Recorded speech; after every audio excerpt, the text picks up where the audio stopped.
ओम नमो भगवते वासुदेवाय। भगवते वासुदेवाय। ओम नमो भगवते वासुदेवाय। भगवते वासुदेवाय। ओम नमो भगवते वासुदेवाय। भगवते वासुदेवाय। नारायणं नमस्कृत्य नारायणं नमस्कृत्य नरं चैव नरोत्तमं नरं चैव नरोत्तमं देवीं सरस्वतीं व्यासं देवीं सरस्वतीं व्यासं ततो जायमुदीरये। मुदीरये। नष्टप्रायेषु अभद्रेषु नष्टप्रायेषु भद्रेषु नित्यं भागवतसेवया भागवतसेवया भगवती उत्तमश्लोके उत्तमश्लोके भक्तिर्भवति नैष्टिकी। भवति नैष्टिके। कृष्णाय वासुदेवाय वासुदेवाय देवकी नंदनाय च नन्दनाय च नन्दगोपकुमाराय कुमाराय गोविन्दाय नमो नमः।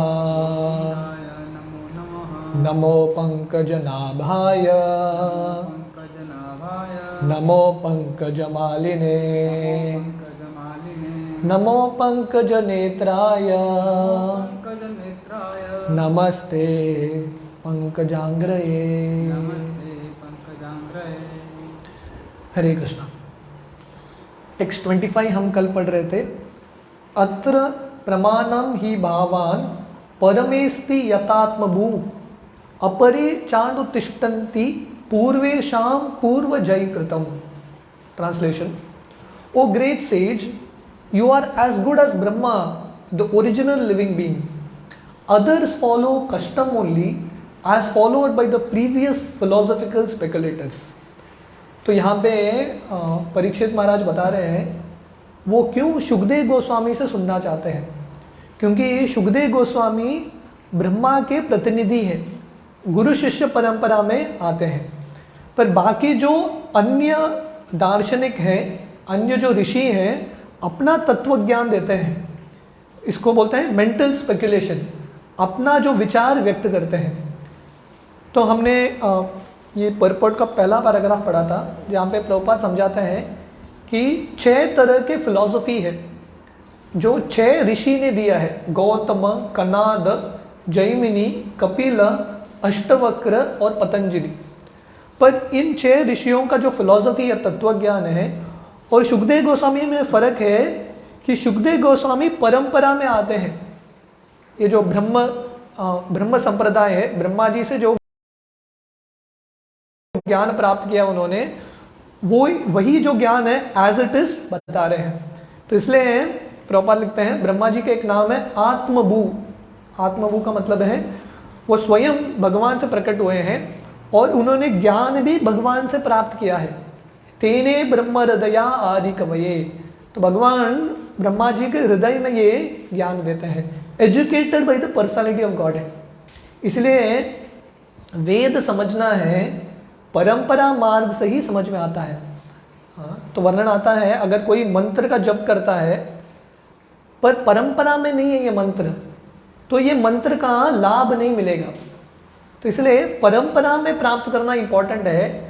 इसलिए परीक्षित बोल रहे हैं बहुत सारे ऋषि मुनि रहेंगे जो ज्ञानी हैं, पर मैं आपसे सुनना चाहता हूँ क्योंकि आप परंपरा में आते हैं। वैदिक transcendental knowledge descends directly from the personality of God. तो वेद कहाँ से आता है? वेदेश्च सर्वेर अहमेव वेद्यो वेदांत कृत वेद विदेव चाहम। तो वेद भगवान से आता है, इसलिए वेद समझना है भगवान से आ रहा हुआ जो परंपरा है उसी माध्यम से समझना है।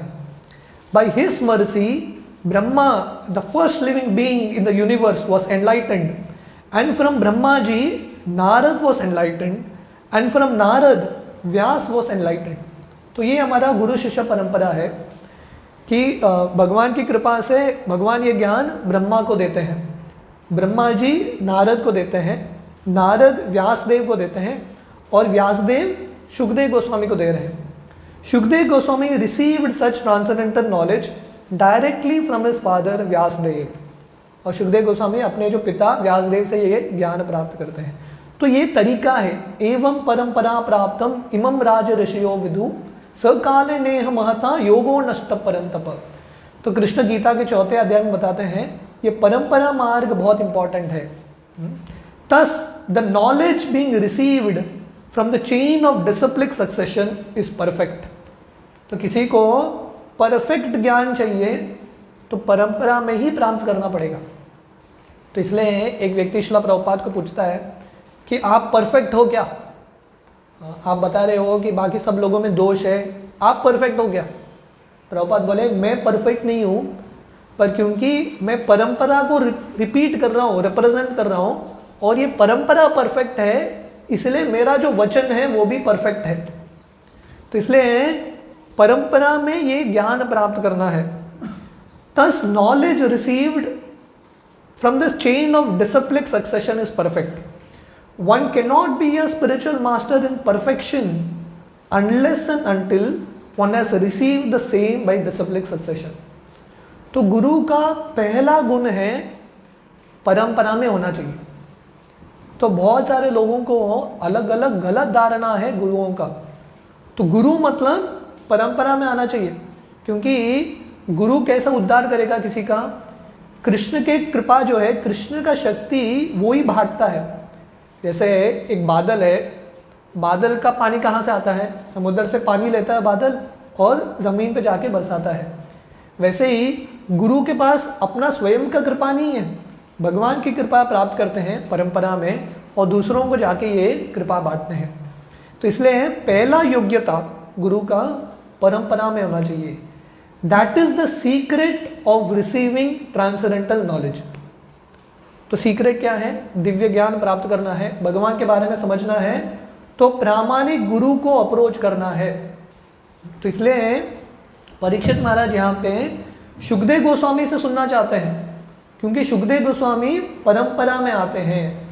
The 6 great sages mentioned above may be great thinkers, but their knowledge by mental speculation is not perfect. तो बहुत सारे लोग रहेंगे जो बहुत बुद्धिमान रहेंगे, वेरी इंटेलिजेंट, और अलग अलग तर्क विचार रहेंगे, और अलग अलग जो तत्व ज्ञान है वो प्रेजेंट करेंगे, पर उससे कभी इम्प्रेस नहीं होना है। अरे कितना अच्छा बोलता है, बोलता होगा अच्छा, पर उसमें लॉजिक भी होगा, पर इम्पॉर्टेंट है परंपरा में है क्या ये। इसलिए ये जो 6 ऋषि है, गौतम, कनाद, जैमिनी, कपिल, अष्टवक्र, पतंजलि, ये सब बहुत महान ऋषि हैं, पर क्योंकि परंपरा में नहीं आते हैं, ये सब लोग आध्यात्मिक जीवन के बारे में बताने के लिए बोनाफाइड नहीं है।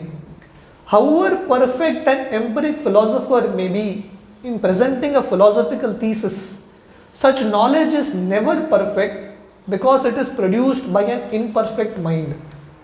तो व्यक्ति कितना भी बुद्धिशाली रहेगा और अपना तत्वज्ञान, अपना सिद्धांत, अपना दर्शन प्रस्तुत करेगा, पर क्योंकि वो मनुष्य है, हमेशा उसका जो विचार है दूषित ही रहेगा, परफेक्ट नहीं रहेगा, क्योंकि मनुष्यों का अलग अलग दोष है। इम्परफेक्ट सेंसेस, हमारे इंद्रिय परफेक्ट नहीं है, भ्रम में आते हैं, चीटिंग प्रोपेंसिटी है, ये सब दोष हैं। इसलिए शास्त्र समझना है तो भगवान के माध्यम से ही समझना है। इसलिए शास्त्रों को क्या बोलते हैं? अपुरुषेय, मनुष्य द्वारा रचित शास्त्र नहीं है। और क्योंकि जो गुरु परंपरा में आते हैं, भगवान का जो मैसेज है एज इट इज रिपीट करते हैं, ये मैसेज सुन के व्यक्ति का परिवर्तन होगा। इसलिए श्रील प्रभुपाद उनके Bhagavad Gita as it is के इंट्रोडक्शन में लिखते हैं कि बहुत सारे लोगों ने भगवद गीता लिखा है। अब मार्केट में जाओगे 1000 से ज़्यादा अलग अलग गीता मिलेंगे। तो प्रभुपाद का गीता आने से पहले भी बहुत सारे गीता थे और उसके बाद भी बहुत सारे गीता हैं, पर वो सब गीता पढ़ के किसी का ज़िंदगी का परिवर्तन नहीं हुआ है, ऐसा कुछ उदाहरण नहीं है। पर प्रभुपाद का भगवद गीता पढ़ के लाखों लोगों का ज़िंदगी का परिवर्तन हुआ है। क्यों? कि प्रभुपाद के गीता में क्या स्पेशलिटी है? क्योंकि प्रभुपाद परंपरा में दे रहे हैं ज्ञान, तो परंपरा का शक्ति है। तो परंपरा में कोई भी आएगा वो गुरु बन सकता है। सत्कर्मो निपुणो विप्रो मंत्र तंत्र विशारद अवैष्णवो गुरु न स्यात् वैष्णवो स्वपचो गुरु। अगर कोई कृष्ण के तत्व को जानता है वो गुरु बन सकता है। किब विप्र किब न्यासी शूद्र के न्याय, सही कृष्ण तत्व वेता सही गुरु होए। कि कृष्ण के तत्व को जानता है, और कृष्ण के तत्व को कैसे जानना है? परंपरा मार्ग में। तो ऐसा व्यक्ति गुरु बन सकता है। Such great sages also have their disciplic successions, but they are not authorized because such knowledge does not come directly from the independent supreme personality of Godhead Narayan. तो ये जो 6 ऋषि है, गौतम, कनाद, जैमिनी, कपिल, अष्टवक्र, पतंजलि, इनका भी परंपरा सिस्टम है, इनके भी शिष्य हैं, इनके भी फॉलोअर्स हैं, पर इनको ऑथराइज नहीं बोला गया है। इसलिए भगवान को जानने के लिए ये 4 वैष्णव परंपरा है, ऑथराइज्ड परंपरा। कुमार संप्रदाय, रुद्र संप्रदाय, Shri Sampradaya, Brahma Sampradaya. So these are the authorised parampara. No one can be independent except Narayan, therefore no one's knowledge can be perfect, for everyone's knowledge is dependent on the flickering mind.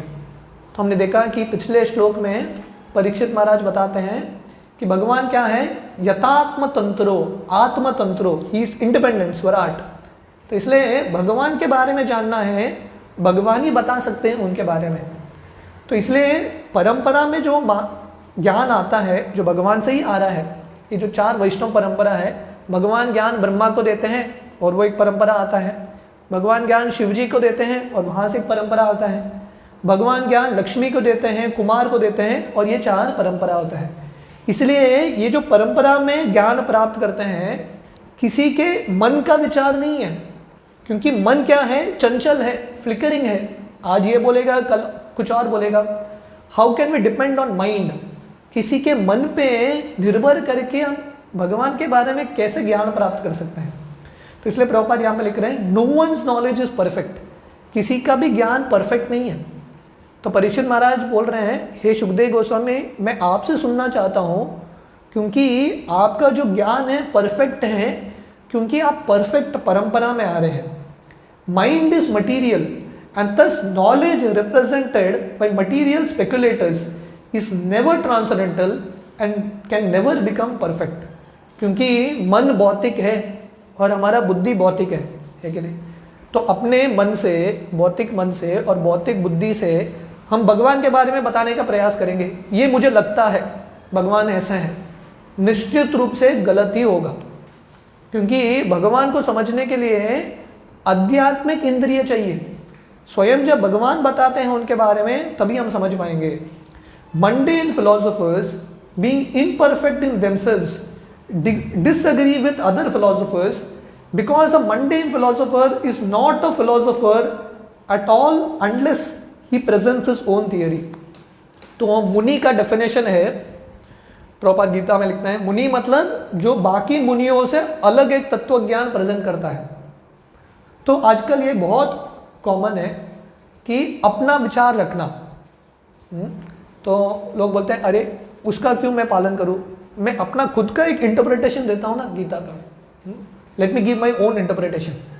तो ये सही नहीं है। हम देखते हैं, हमने ये पूरे दूसरे स्कंद में देखा कि जब नारद मुनि जाते हैं ब्रह्मा जी को प्रश्न पूछने के लिए, ब्रह्मा जी क्या बोलते हैं? मैंने जो भगवान से सुना है वो मैं आपको बताऊंगा।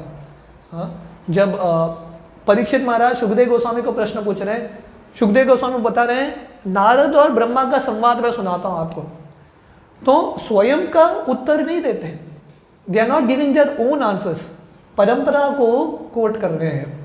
तो इसलिए ये बहुत इंपॉर्टेंट सिद्धांत है कि परंपरा के मार्ग में आके भगवान के बारे में समझना। Intelligent persons like Maharaj Parikshit do not recognise such mental speculators however great they may be, but hear from authorities like Shukdev Goswami, who is non-different from the personality of Godhead by the parampara system as a specially stressed in the Bhagavad Gita. तो बुद्धिमत्ता क्या है? परंपरा में आए हुए जो भक्त हैं, गुरु हैं, उनसे ज्ञान प्राप्त करना।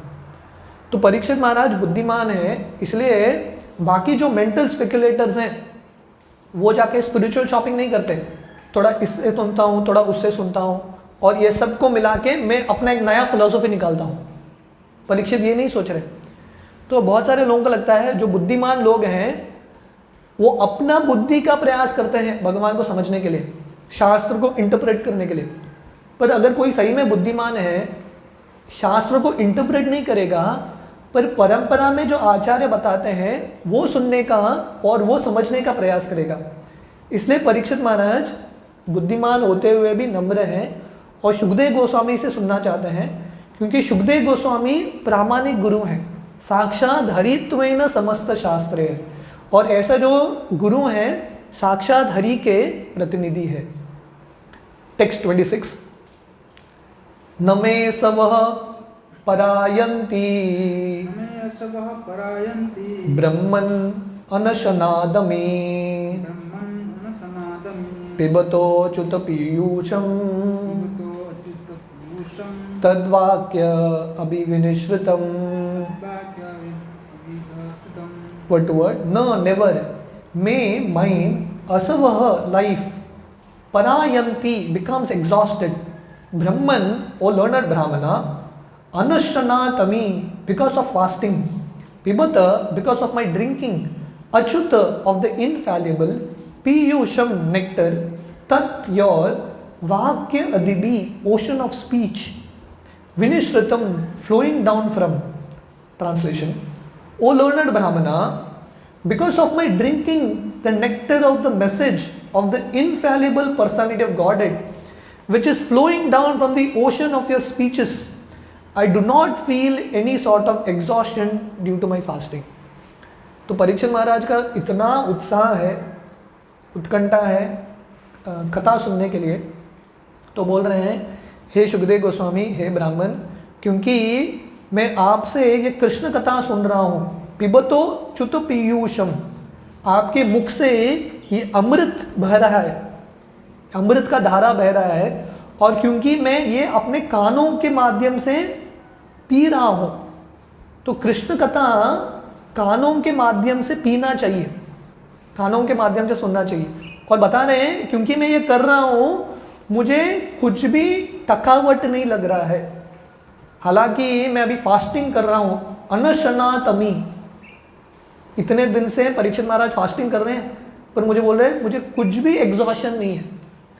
तो ये शरीर के अलग अलग वेग हैं, डिफरेंट काइंड्स ऑफ फोर्सेस, प्यास लगता है, भूख लगता है, नींद आता है, अलग अलग इच्छाएं हैं, ये सब शरीर के वेग हैं।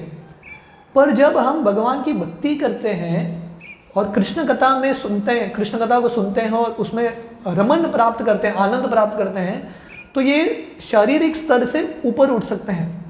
We can rise above the bodily platform, एक ट्रांसेंडेंटल प्लेटफॉर्म पे आ सकते हैं। तो परीक्षित महाराज इतने मग्न हो चुके हैं कृष्ण कथा में, उनको शरीर के ज़रूरतों के बारे में कुछ चिंतन नहीं है। जैसे हमारे गोस्वामी हैं, षड गोस्वामी, इतने भगवान के बारे में मग्न थे, उनको खाने के लिए, सोने के लिए समय नहीं था, दिन में 1-2 घंटा। हमने भक्ति विनोद ठाकुर का चरित्र देखा, दिन में 2-3 घंटा सोते थे बस। श्रील प्रभुपाद 70 साल की उम्र में 2-3 आवर्स, दैट्स ऑल, दिन भर कृष्ण के सेवा में लगे हैं। तो इसको बोलते हैं हायर टेस्ट, विषया विनिवर्तन्ते निराहारस्य देहिनाम रसोवर्जम रसोप्यस्य परम दृष्ट्वा निवर्तते। जिसको ये ऊंचा रस मिलता है, बाकी उसको खाना पीना, शरीर का थकावट, उसको कुछ लगता नहीं है। Purport: the disciplic succession from Brahma, Narad, Vyas and Shukdev Goswami is particularly different from others.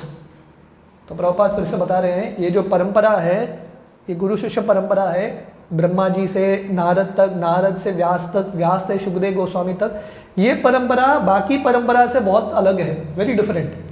The disciplic succession from other sages are simply a waste of time, being devoid of Achyuta katha और the message of the infallible Lord. बाकी जो 6 ऋषि हैं जिनके ये षड दर्शन है, उनका भी परंपरा है, पर प्रभुपाद यहाँ पे लिख रहे हैं वो सिंपली वेस्ट ऑफ टाइम है, श्रम एव ही केवलम।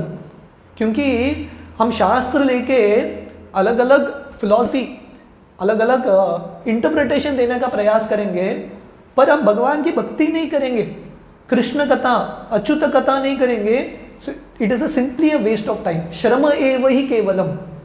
जैसे भागवत में उदाहरण आता है, चावल होता ना, चावल का खेती करने के बाद उसको बोलते हैं हस्क, वो जो ऊपर का छिलका है उसको मार के चावल को निकालते हैं। एक बार चावल निकल गया, वो छिलके को कितना भी मारो उसका कुछ फ़ायदा नहीं है, it's a waste of time.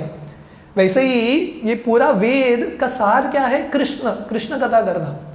पर कृष्ण कथा छोड़ के बाकी हम अलग अलग तत्वों का चर्चा कर रहे हैं, तो ऐसा जो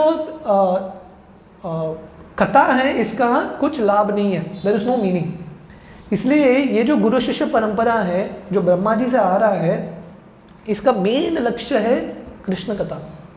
इसलिए व्यासदेव जब वेद लिखते हैं और कृष्ण का गुणगान नहीं करते, नारद मुनि आके व्यास को डांटते हैं कि आपने भगवान का कथा का वर्णन नहीं किया, इसलिए आप संतुष्ट नहीं है। आप ऐसा पुस्तक का रचना करो जिसमें सिर्फ भगवान की कथा का वर्णन है।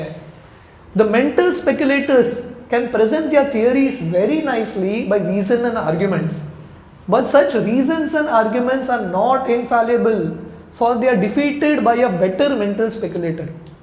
तो जैसे हम बोल रहे थे, मुनि का डेफिनेशन क्या है? जो अपने मन से एक तत्व ज्ञान लेके आता है, एक दर्शन लेके आता है, एक विचार, और विचार प्रस्तुत करता है, तो इसको बोलते हैं रीजन एंड आर्ग्यूमेंट। अलग अलग रीजन रखता है क्यों मेरा फिलॉसफी सही है। पर प्रॉब्लम क्या है? और एक मुनि आएगा आपके फिलॉसफी को डिफीट करेगा। So it is not infallible. Maharaj Parikshit was not interested in the dry speculation of the flickering mind, but he was interested in the topics of the Lord, because factually he felt that by hearing such a nectarian message from the mouth of the Shukdev Goswami, he was not feeling any exhaustion, even though he was fasting because of his imminent death। तो परीक्षित महाराज को बाकी जो तत्वज्ञान है, षड्दर्शन है, वो सुनने का इच्छा नहीं है उनको क्या सुनना है? भगवान का कथा, कृष्ण कथा, अच्युत कथा सुनना है उनको, और उनको ऑलरेडी एक्सपीरियंस मिला है। तो इसलिए अनुभव बहुत इंपॉर्टेंट है, एक्सपीरियंस। तो भक्ति में कोई फिलॉसफी सुन के आ सकता है, पर टिके रहने के लिए भक्ति में अनुभव चाहिए, हरि नाम में अनुभव, सेवा करते हुए अनुभव।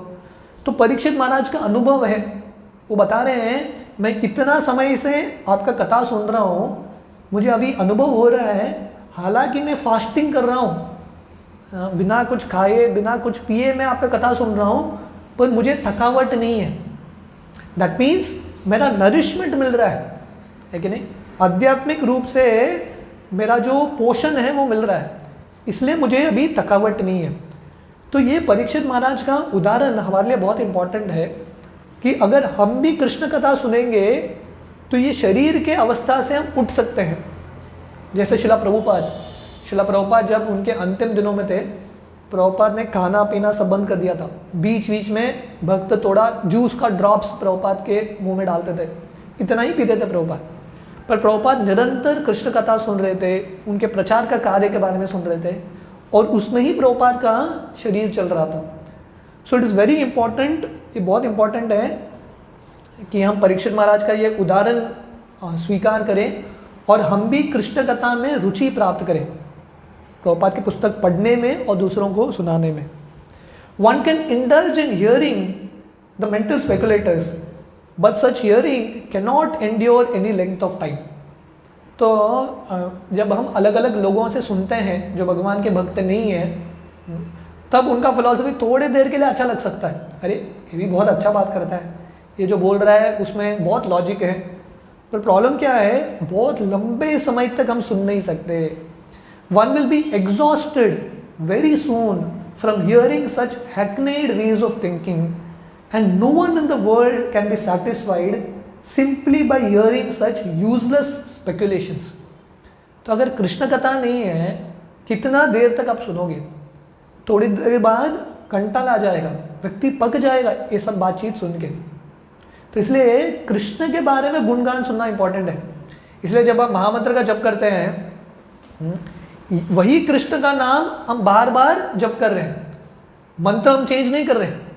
क्यों? क्योंकि ये आध्यात्मिक है, कृष्ण का नाम है, इसमें रुचि है। मधुरम मधुरेभ्योऽपि मंगलेभ्योऽपि मंगलम। पावनम पावनेभ्योपि हरिर नामेव केवलम, ये हरि नाम में मधुरता है, पर हम बाकी चीज़ का उच्चारण करेंगे, भगवान का नाम छोड़ के ज़्यादा देर तक हम उच्चारण नहीं कर पाएंगे। The message of the Lord, especially from a personality like Shukadeva Goswami, can never be tiring even though one may be exhausted from other causes. तो व्यक्ति कितना भी थका हो, कृष्ण कथा सुनता है, और स्पेशली शुकदेव गोस्वामी जैसे प्रामाणिक गुरु से, गुरु शिष्य परंपरा में ऐसा व्यक्ति कभी थकेगा नहीं सुनेंगे। क्यों? क्योंकि ये कथा में एक रुचि है, कृष्ण स्वयं है ये कथा के रूप में। So one will not feel any tiring. In some editions of the Shrimad Bhagavatam, the text of the last line of this verse reads अन्यत्र कुपिता द्विजात, which means that the king might be overwhelmed by the thought of his imminent death by the snake bird. तो proper लिख रहे हैं, ये जो last line है, बहुत सारे भागवतम में ये जो लास्ट लाइन है चेंज होता है, अन्यत्र कुपिता द्विजात, कि ये जो राजा है परीक्षित महाराज, वो जो सर्प है तक्षक से, उससे उसके भय में रुके थे। The snake is also twice born and its anger is compared to the cursing brahmana boy who was without good intelligence. तो वर्णन आता है कि ये जो सर्प है उसको भी द्विज बोलते हैं, ट्वाइस बॉर्न, और क्योंकि ये सर्प का उत्पन्न होता है, ये जो तक्षक है, ब्राह्मण के श्राप की वजह से। तो बहुत सारे भागवतों में वर्णन आता है कि परीक्षित महाराज को भय था, किसका भय था? कि ये सर्प के उनको डसेगा। महाराज Parikshit was not at all afraid of death, for he was fully encouraged by the message of the Lord. तो बहुत सारे लोगों का ये धारणा रहता है कि परीक्षित महाराज को भय लग रहा था तक्षक से, पर महाराज को बिल्कुल भय नहीं लग रहा था परीक्षित महाराज को। क्यों? क्योंकि वो कृष्ण कथा सुन रहे थे। भजहुरे मन श्री नंद नंदन अभय चरणारविंदरे। One who is fully absorbed in Achyut कथा can never be afraid of anything in this world. तो जब व्यक्ति भगवान की कथा में रुचि प्राप्त करता है, अब्जॉर्ब्ड, पूरी तरह से तल्लीन हो जाता है, उसको कभी भय नहीं होगा, कभी शोक नहीं होगा, और कभी मोह नहीं होगा। जैसा भागवत में वर्णन आता है, कृष्ण परम पुरुषे शोको मोह भयापह, कि भागवतम सुनने से, कृष्ण कथा सुनने से क्या होगा? शोक भी नहीं होगा, भय भी नहीं होगा, और मोह भी नहीं होगा। व्यक्ति पूरे तरह से ट्रांसेंडेंटल बन सकता है। तो इस तरह से परीक्षित महाराज विनती करते हैं, आग्रह करते हैं शुकदेव गोस्वामी से कि आपका जो कृष्ण कथा है, ये जो अमृत है, इसको कंटिन्यू कीजिए, प्लीज कंटिन्यू योर कृष्ण कथा। तो टेक्स्ट 27 से हम कल सुबह कंटिन्यू करेंगे। हरे कृष्ण।